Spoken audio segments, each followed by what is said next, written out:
Hi everyone, quick update. I want to make a few Trigano videos actually, because anybody that's doing a search for any Trigano videos, all you seem to come up with is sales caravans that are on dealers' websites, which is fine, but when I was looking at these I did struggle to find some owners' videos, so I'm going to try and do a few of these and hopefully you'll come across them when you're looking. So a little bit of an update to my Trigano story. First things first, I kind of decided to make the front bed into I won't say permanent front bed, because I can convert it back to a dinette at home within sort of probably 20 minutes. And what I've done is I've bought a mattress from Ikea, and actually this mattress fits this caravan within centimetres, as in a couple of centimetres. So I took the measurements from it, searched for a mattress on Ikea. Why Ikea? Because I did buy this mattress in a single version for my single bed, which I sometimes sleep on when I'm on nights, and it's basically like a foam mattress with a memory top on it. I don't know how deep the memory foam is, but I think it's about a third, and that is so comfortable. It really was so comfortable, that mattress. You lie on it and you sort of sink into it and it's like, oh, lovely.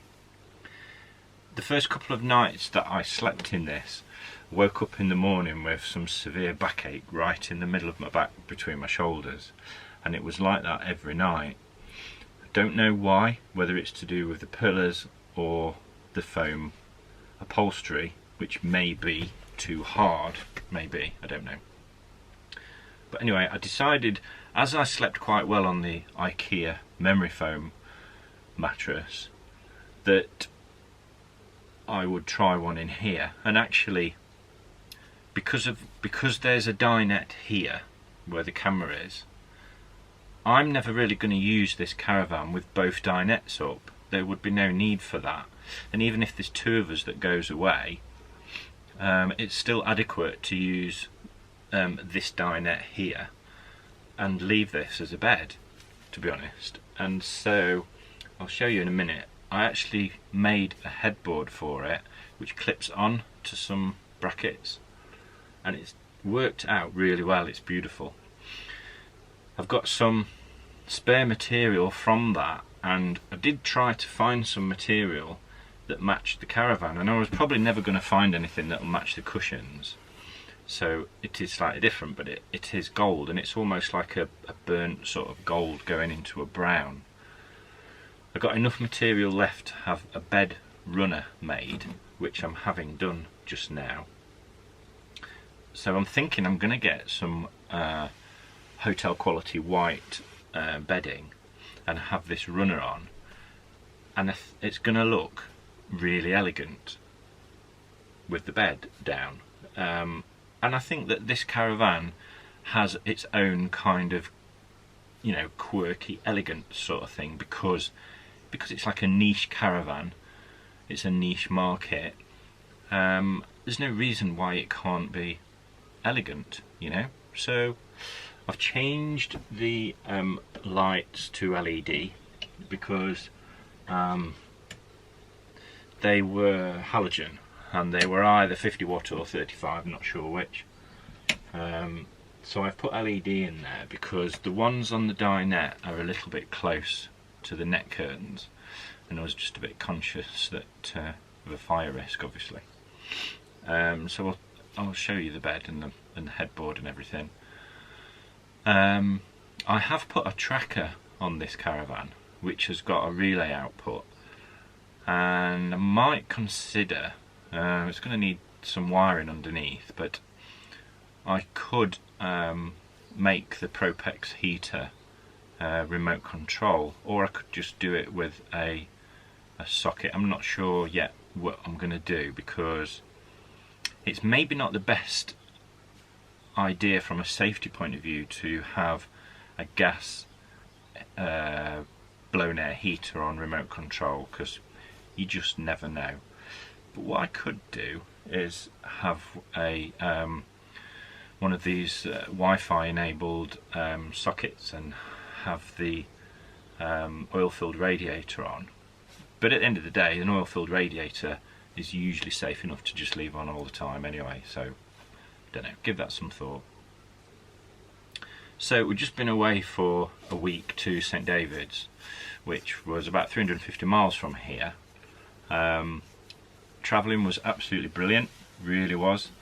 When we travelled down, set off from home at 6 o'clock in the morning, got there just after lunchtime, called in Haverfordwest for some shopping, loaded the shopping up, filled the fridge up. I don't see the point in travelling with the weight of food long distance when there's supermarkets everywhere. Got to St David's, set up by about 2:30. When we came home, obviously not as easy to set off early in the morning, but I'd put the awning and everything away. We left about 9:30 after I'd had a shower, etc. Got home 5:30. Bit of a trek, long journey, but I had one stop. Car towed it absolutely brilliant. It was quite a windy day, mainly side wind and back wind. Side wind sort of give it a little bit of a wobble sometimes, I could feel, but stabiliser soon corrected that. Absolutely 100% towed brilliantly. It was amazing, really love it.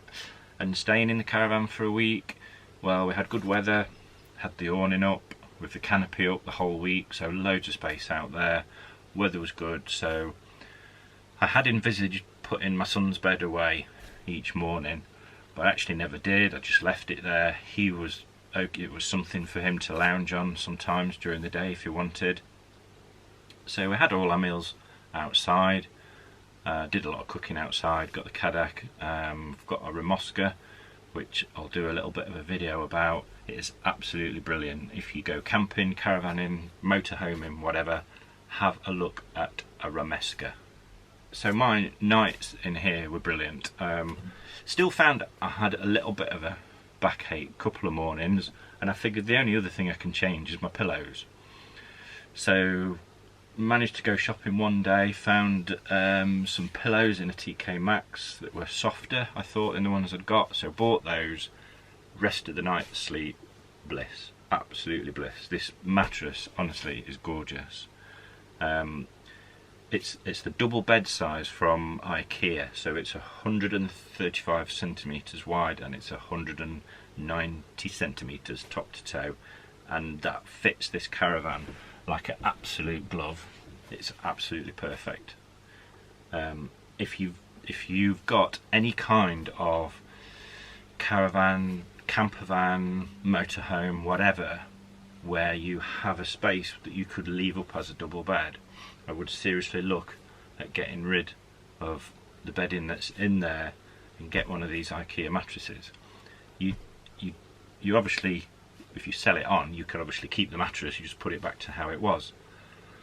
The headboard that I've put on here has got these like brackets that click on like that, so I could take that headboard off, put the seat cushions back, and the brackets would be behind the seat cushions and they're not obtrusive, and so that can be completely converted. The table obviously dropped down in the middle and formed the bed base. I've done away with that and I've made some bed lats with some strap across the bottom, exactly the same as you would pull out the slats in a traditional caravan. So the materials mostly were from Boys. The webbing strap that holds the lats all together, that's available from Boys, and I just used tacks to hold it underneath the lats. The headboard has got some padding on it, and you can get sheets of wadding from Boys, and that one, I think it was about 1 inch thick, and I just got a couple of meters square, and obviously the material, then used a stapler gun on the back of the headboard, pulling the material around, made a really lovely job. It's factory, I even have to say it myself. So hope you like what I've done. I'm gonna get some pure white bedding, get my bed runner back in. I'll do a quick update to this video, follow up to it, and just show you anything else that I've done.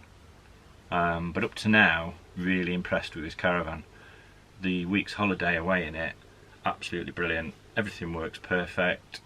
Everything is great. I can't really come up with anything wrong. The only thing that I probably would say was a couple of nights we had some rain. Now the pop top on this has basically got like a rubber, like a boot seal on a car, with a seal that goes against the caravan roof. So that goes all the way around the roof, and the roof is just basically a flat item with the sides that drop down about that much. So depending on how level the caravan is, the water is going to drip off somewhere, and wherever the water drips off, obviously it's going to drip onto the roof of the caravan, sort of thing, because the pop top is slightly smaller than the roof of the caravan. And I did find that over in this corner was where the water was dripping. That's probably the only disadvantage I can say. So after it's been raining for a couple of hours, you've got water dripping off somewhere around the caravan, until it's sort of drained itself off the roof. That's the only disadvantage thing I can say, really. You know, other than that, brilliant, absolutely perfect, love it to bits. So thanks for watching, I'll keep you updated.